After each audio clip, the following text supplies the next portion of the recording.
بس القطط ملهاش حس بقالهم فترة. لان القطط هنا بتحب تنام كتير قوي، يعني بتنام حوالي 15 او 16 ساعة في اليوم، بس طبعا مش متواصلة يعني. بس القطط بتحب النوم قوي في الشتاء بالذات. بصوا، يعني هما دلوقتي احنا بعد المغرب وهم يا دوبك فطروا الصبح ولحد دلوقتي. او بصوا بقى، يعني اللي فيهم بيصحى بيحب الدفا وعايز ينام تاني.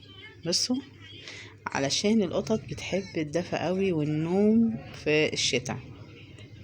على فكرة، يعني اللي يقرأ كتير عن القطط او يعرف كتير عن تربية القطط يعرف ان القطط بتحب المكان، يعني بتحب اللي يحتويها اكتر من اللي يقدم لها اكل كمان. يعني بتحب المكان، مش سهل انها تطلع من المكان.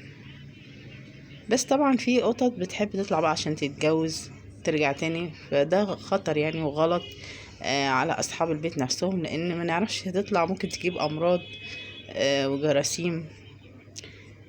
فبنضطر ان احنا يعني خلاص، طالما طلعوا بره هم كده اختاروا حياتهم ومشوا بمزاجهم. بصوا نايمين خالص، نايمين يعني. يلا لما يصحوا بقى ابقى احضر لهم الغدا.